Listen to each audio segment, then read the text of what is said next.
नमस्कार, जय हिंद। आज मैं आपको दो किस्से सुनाता हूँ। पहला तो ये कि टीचर ने क्लास में एक बच्चे को डांट दिया क्योंकि उसका शायद काम पूरा नहीं था या कोई शैतानी कर रहा था। टीचर क्लास से निकल के दूसरी क्लास में चली गई। वो बच्चा दूसरे बच्चों से यह कहता पाया गया कि टीचर ने मुझे डांटा है तो मैं अपना हाथ काट लूँगा और टीचर को जेल पहुँचा दूँगा। इंटरेस्टिंग। दूसरा किस्सा, एक टीचर बच्चों की कॉपी चेक कर रही थी किसी क्लास में। जिस क्लास में कर रही थी वो दूसरी क्लास के बच्चे की कॉपी शायद चेक कर रही थी इमरजेंसी में। तो उन्होंने दूसरी क्लास में उस क्लास के बच्चे को बुलाया और काम ना पूरा होने पे थोड़ा सा डांट दिया। बात खत्म हो गई, बच्चा घर चला गया। अगले दिन उस बच्चे की माँ स्कूल में भुनभुनाती हुई आई और उसने यह कहा कि मेरे बच्चे को सरेआम दूसरी क्लास में पीटा गया और उसकी बेइज्जती की गई। प्रिंसिपल ने बुलाया। प्रिंसिपल से बोली, अरे यार प्रिंसिपल,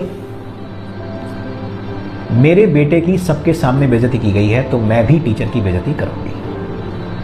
प्रिंसिपल थोड़ा दमदार था, उसने कहा अगर आप में हिम्मत हो तो करके दिखा दीजिए। बात खत्म हो गई। एक और कहानी सुनाता हूं। एक वीडियो बहुत वायरल हो रहा है जिसमें एक सीरियल का वो क्लिपिंग है जिसमें एक पेरेंट टीचर्स मीटिंग का सीन है जिसमें एक लेडी टीचर से कह रही है कुछ बातें। ये जो आप टिफिन बोल रही है ना, उसी टिफिन को बना कर 80,000 जो साल की फीस देती हूँ ना, वो इसलिए कि आप इसे पढ़ाएं। मेरे टिफिन से आपको अपना पगार मिलता है, उस पर से ध्यान नहीं हटा सकती मैं। अगर इसको 48% आते हैं ना तो इसमें शर्म मुझे नहीं, आपको आनी चाहिए। विद्यार्थी डोबा हो ना बहन, तो शर्म माँ बाप को नहीं, गुरु को आनी चाहिए, क्योंकि इनके मार्क आपकी औरत दिखाते हैं। टीचर ने कहा कि आपके बच्चे के 9th क्लास में 48% नंबर हैं, तो थोड़ा ध्यान दीजिए, नहीं तो 10th क्लास में रिजल्ट खराब हो जाएगा। तो वो लेडी ये कह रही है कि मैं आपको 80,000 फीस देती हूँ तो शर्म आपको आनी चाहिए, मुझे नहीं, और मेरी इस फीस से आपका घर चलता है, आपका पगार इससे मिलता है। बात तो शायद पेरेंट्स सही कह रहे हो। अब मैं एक चीज पूछता हूँ, पेरेंट चाहता है कि बच्चा स्कूल में दाखिल होकर आइंस्टीन बन जाए या कोई भी XYZ नाम ले लीजिए, सफल बन जाए, उसको सब कुछ आ जाए, एटिकेट्स आ जाए, मैनर्स आ जाए, लेकिन ना तो टीचर उसको छुए, ना डांटे और ना कुछ बात करे, क्योंकि उससे उसके बच्चे की इज्जत पे खतरा है। ऐसे ही लगता है। अधिकार आपने बच्चे पे टीचर को दिए हैं एक चौकीदार के, जो सिर्फ देख सकता है, कुछ कर नहीं सकता, जिसके हाथ में ना डंडा है, ना बंदूक है, ना कुछ है। अगर कोई चोरी कर रहा होगा तो बस देख लेगा और बता देगा कि इसने चोरी की। लेकिन आप चाहते हैं कि बच्चा अब्दुल कलाम और अटल बिहारी वाजपेयी बन जाए। क्या इतने अधिकारों पे पॉसिबल है? आप माँ बाप का अधिकार दे पाएंगे टीचर्स को? ना आप देना चाहते और ना आप दे पाएंगे। आपने कहा ना मारेंगे, ना डांटेंगे, ना बोलेंगे, क्योंकि हम पैसा दे रहे हैं तो आप पढ़ाइए और उसको अच्छा इंसान बनाइए। पॉसिबल नहीं है। अगर ऐसा इंस्टेंस होगा कि टीचर की इज्जत पे बात आएगी, डिस्कशन ये हुआ कि टीचर की इज्जत और बच्चे की इज्जत में किसकी इज्जत इंपॉर्टेंट है। पेरेंट के लिए शायद बच्चे की इज्जत इंपॉर्टेंट है, एज एन इंसान, लॉजिक के हिसाब से, गुरु शिष्य परंपरा के हिसाब से टीचर की इज्जत इंपॉर्टेंट है। इज्जत, जब टीचर की इज्जत पे बात आएगी तो क्या आपको लगता है जो वो टीचर, वो भी उसी हार्ड मार्क्स का इंसान है जिसके आप हैं, उसी समाज से आता है जिससे आप आते हैं, क्या वो आपके बच्चे को अब इंटरेस्ट के साथ पढ़ा पाएगा या पढ़ा पाएगी?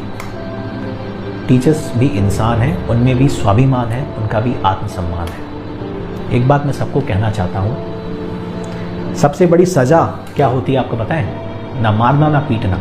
सबसे बड़ी सज़ा होती है कि आप इस कैपेसिटी में हैं कि सामने वाला अगर गलत कर रहा हो तो उसको सुधार पाएँ, फिर भी आप उसको गलत करने देते हैं, क्योंकि आप नहीं चाहते कि बात बिगड़े और आप पर बात आए। यही हो रहा है और यही होगा। जितना इंटरफेरेंस पेरेंट्स का और सरकार के फालतू नियमों का स्कूल के डेली ऑपरेशंस में है ना, यही होगा। नुकसान किसका होगा? टीचर का। नुकसान किसका होगा? स्कूल का। उस वीडियो में लेडी कह रही है कि 48% आए हैं, आपकी गलती है। कल को उसके 8% और कम होंगे, 40 आएंगे, फिर 33 आएंगे, फिर शुरू होगा नंबर बढ़ाने का खेल। 80 में से 20 मार्क्स बोर्ड के एग्जाम में आए हैं और पेरेंट आके बहस कर रहा है यहां पर हमसे कि जो इंटरनल मार्क्स 20 में से देने थे उसमें से आपने 20 में से 20 क्यों नहीं दिए? लॉजिक, इज्जत, किसकी इज्जत उतार रहा है पेरेंट, अपनी कि हमारी? समझ में नहीं आ रहा मुझे। ये सिस्टम नहीं रुका, ये प्रैक्टिस नहीं रुकी। ये 99, 98, 95, 90 ये सब खोखले मार्क्स धरातल पर आ जाएंगे, क्योंकि टीचर भी भला टालेंगे कि चलो मरने दो, हमें क्या करना है, पेरेंट खुश रहें बस। अल्टीमेट नुकसान बच्चे का होगा और उससे बड़ा नुकसान आपका होगा। सपने आप पालते हैं बच्चों को लेकर कि वो बड़ा इंसान बनेगा, लेकिन ना तो आप उसको वो ग्राउंड दे रहे हैं, ना वो आपको वो नरिशमेंट दे रहे हैं। डांट, फटकार, डर, ये भी एक इंग्रेडिएंट है जो आपको बॉर्नवीटा और कॉम्प्लान के साथ देना पड़ता है बच्चों को। उससे तो आपने वंचित ही कर दिया, टीचर तो कुछ कर ही नहीं सकता। तो वो जो वीडियो जो सर्कुलेट कर रहे हैं to demean the schools and the teacher, मेरा वीडियो भी सर्कुलेट करिए कि टीचर सब कुछ करने को तैयार है, आप उस पर विश्वास जताइए, आप उसको वो अधिकार दीजिए जो आप अपने बच्चे पर चाहते हैं। कोई बेवकूफ़ नहीं होता कि बच्चे को जान से मार देगा। मार और डर में अंतर होता है, और मैं समझता हूं कि जो इस प्रोफेशन में है ना, वो आपसे ज़्यादा जानता है। सोचने की ज़रूरत है, सोचिएगा ज़रूर। नमस्कार, जय हिंद।